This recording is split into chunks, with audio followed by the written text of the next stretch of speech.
to watch with Sadie. Have y'all had that experience in a theater like this before? Or? This is our first time getting to watch it wow, in theater. It was really amazing. That's a really beautiful experience. Yeah. We've seen it, pretty much almost exactly like this, but not in a shared experience with a great audience. Yeah. So thank you guys for being a part of that. So my first question for you, Karen, is what drew you into this story and what brought you to get connected? Oh, sorry. Very random way that I got into this story. I was teaching editing and film editing and was in Chicago, sent to Kodiak, Alaska for a week to teach, and the whole class was Kodiak Alutiiq, learning the software to continue preserving their language and culture, and I just fell in love with the place, the people. We really connected, and I just said, look, I've been wanting I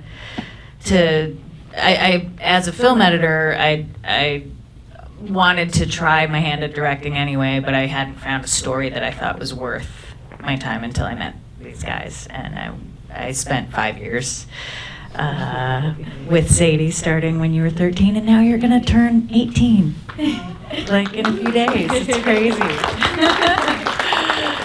So yeah, it was a great journey. And can you talk about more about what you've learned at this point about historical memory and like language programs sort of changing those rates? I mean, the suicide in the film is just so powerful, and that it happens in that moment.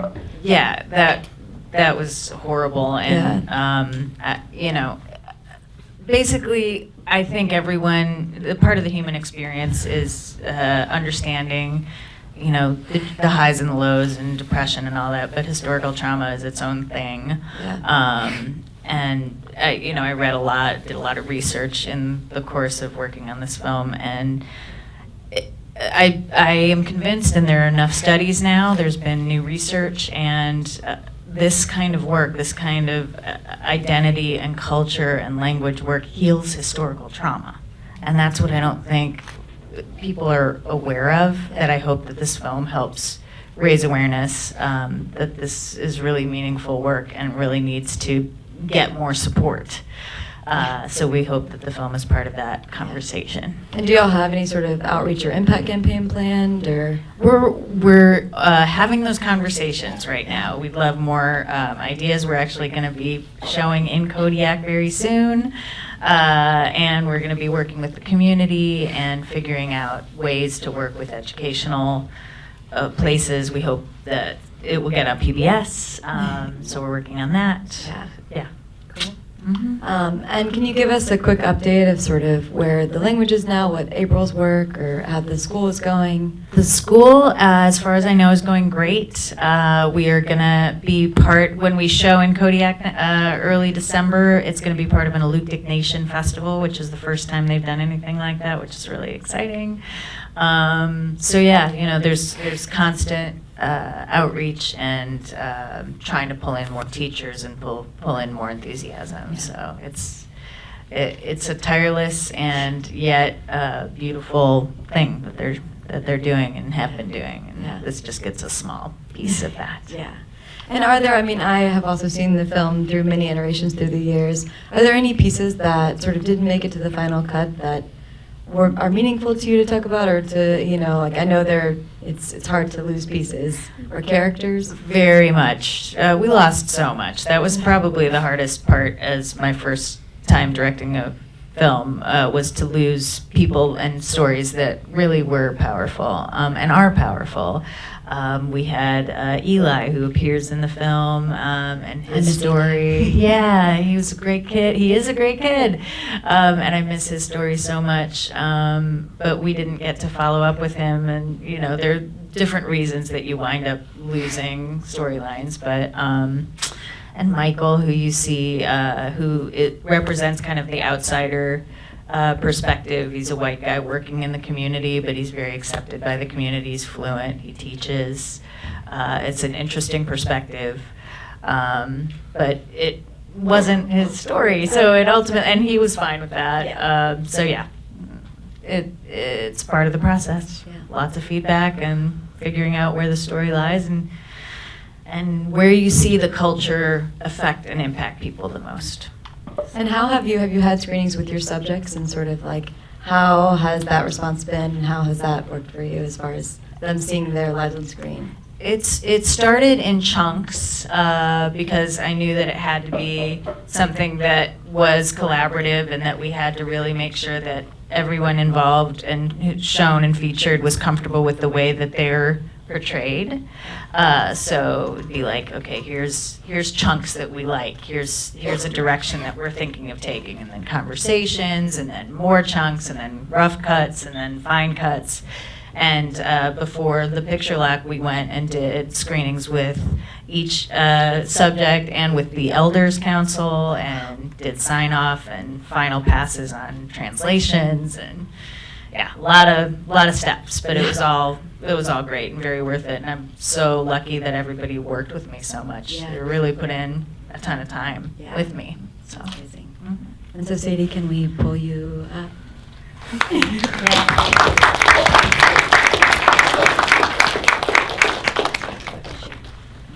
So what was your experience in being in a film, and how does it feel to sort of see this with a group of people? Well, I went to Digafognac, and I was just expecting, oh, I'm going to go for a week, and I'm just going to go and have fun and enjoy my culture. And I was really intrigued with the cameras and the producers and the film crew, and I felt like I wanted to share my story and share my, not so much a rough past, but how much the culture has helped me out.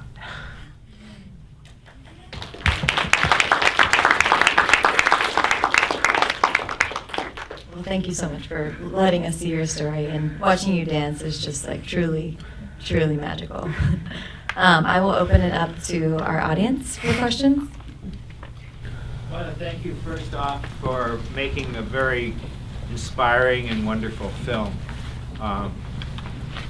The other part of my observation is just how similar the situation is to the Hawaiian culture in the late 60s and early 70s, before the Hawaiian Renaissance. So your film is very hopeful in that the way the Hawaiian culture had the Renaissance, hopefully the Aleut culture will have a similar Renaissance. And the language will be perpetuated. I mean, here, Hawaiian language has flourished. There are thousands of speakers now where there were almost none before. And so hopefully your culture will be in a similar situation.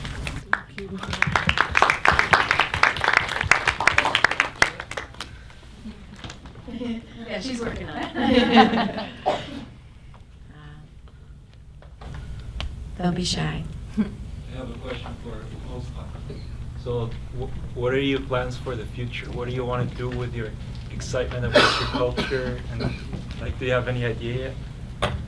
Well, I am finishing my senior year of my high school year. As soon as I get my diploma, I can get my certificate, my OEC certificate in the Lutic language, and so I'm going to start volunteering in the Lutic Nest. And I want to be the dance coordinator soon, and I want to write more songs and share my stories, and I just want to fulfill and hopefully be a fluent speaker someday.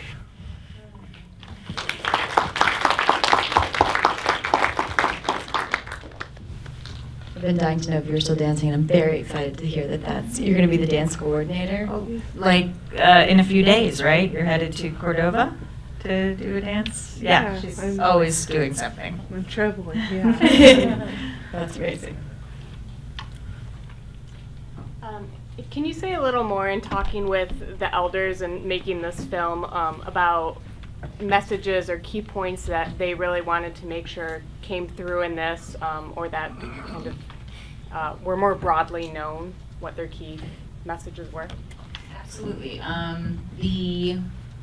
The idea that language changes and that corrections need to be made, and that issue of corrections was very sensitive because there are different styles of speaking, and they don't like to use the word dialect in this community because there is some debate as to whether it is a dialect or a style. So we had a lot of conversations around that.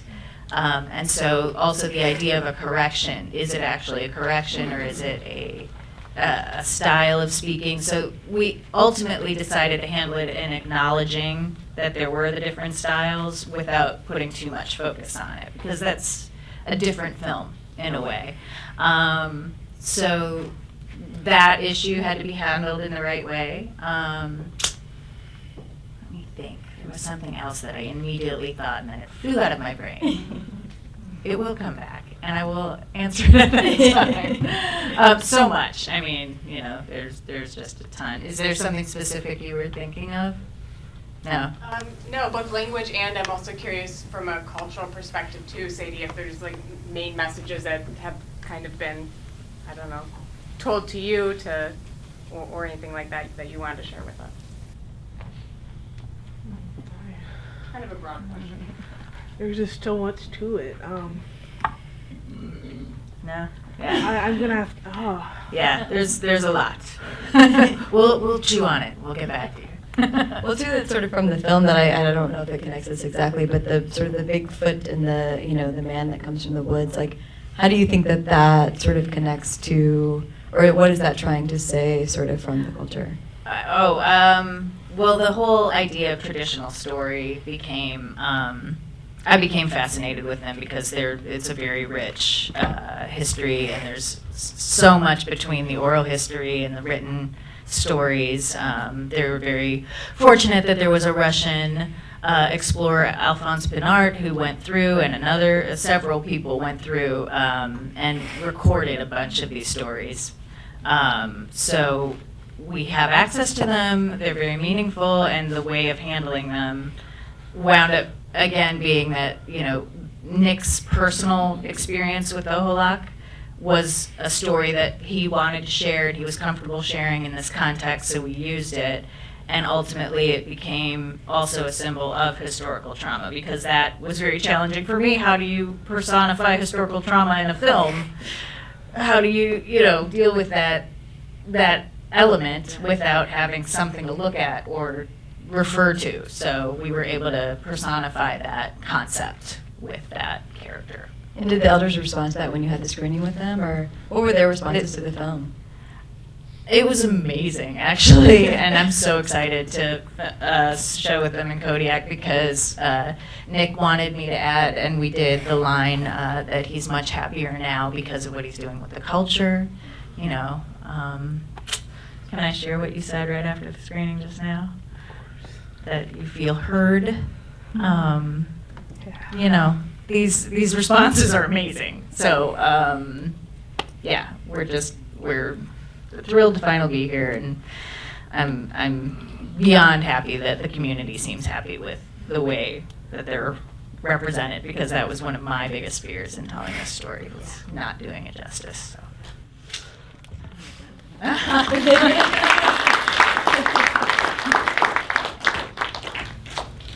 right, does anyone have further? Jemai. I really enjoyed it. I mean, I saw so many people that I knew. I'm from Alaska, so I'm just sitting here and I feel like I'm in seventh heaven watching it. But on a personal note, Bumua, what made you? How hard was it to choose Bumua? I love that you know them. Bumua is the, huh? I'm the dad. You what? That's amazing. Well, your son's very talented. They both are. They're amazing. I'm so excited to meet you. Hello, Jemai. Indeed. Yeah, the language is very similar. I recognize lots of words there. So, what's the percentage of the Yupik, mixture? I'm not sure. Are you? I know that you do some songs that are written by Bamua, the Olympic dancers. Oh yeah, we do. Like a Guyun, Jemai, the agumi, all those things.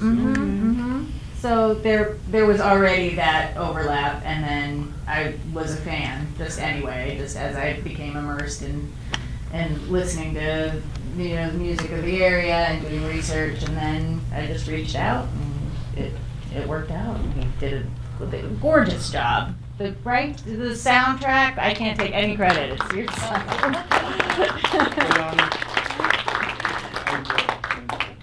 I'm sorry? I said Guyana. I enjoyed it tremendously. Excellent, thank you. Guyana. All right, do we have another? Oh, sorry. Thanks a lot. Congratulations for the film. Yeah, thank you. Watching, of course, how you are really trying to save the language and the culture, it looks like it's very, there's something very distinct about your skill, I think, especially negotiating with the elders and all that. So what is it in your education? My question to you is, what is it in your education that brought that about, or what particular thing in education should we emphasize so folks will be successful like you? And my question to Sadie is, what is it in these adults that are so important to make success like you have in this film? Success in language building and culture rediscovery. Do you want me to go first? You can go first. All right. If there was anyone, I'm sure you'll say everything, but if there was one or two. Okay. You got it. So I guess, what was it in my education that made this happen? There was something about your collaboration style. It looks like your the way you do the way you navigated, I guess. It's very obvious in the films. So I'm just curious about where you got that. Where can we get this? Where can we get adults, young adults to say, go learn that? It's an excellent question. I wish I knew. That's very sweet of you. Listening. That's the more I would shut up, the better things got.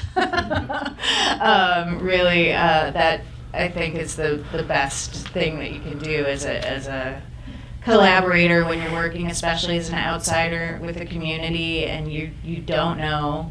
And the more you admit you don't know what's going on, the better off you'll be, I think. And I came in completely ready to admit that, and just continue to be a student of Sadie and the community.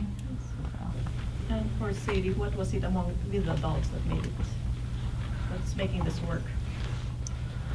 I think interacting with the youth and understanding them and seeing what they're going through and see how you can help them with culture and through culture.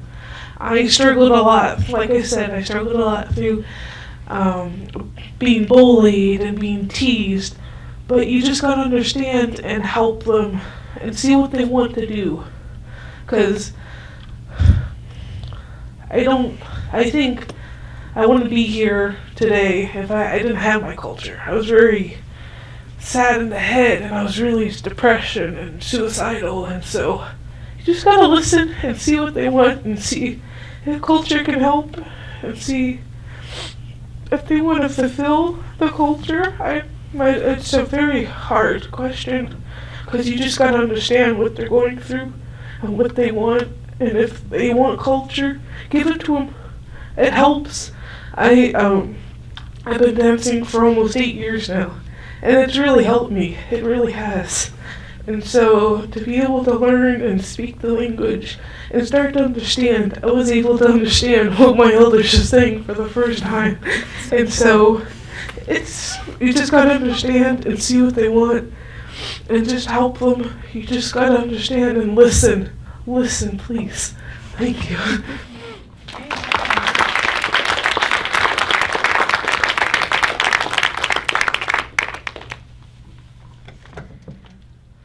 You're hard to follow. Oh, I want to add Go for it. When you asked the man in the glasses up back there, when you asked what I wanted to do, I was really thinking, you see, I got a traditional chin tattoo, and there's only 2 people in Kodiak that have it. And so after high school, I want to go and learn how to do stick and poke. I have the lady that did my stick and poke. She's an Inuit tattooer, and so I'm going to learn from her, and she's going to be my mentor, and I'm going to bring that back to our island, and I'm going to hopefully, not now, but years in the future, I'm going to start stick and poke and bring chin tattoos back to Kodiak.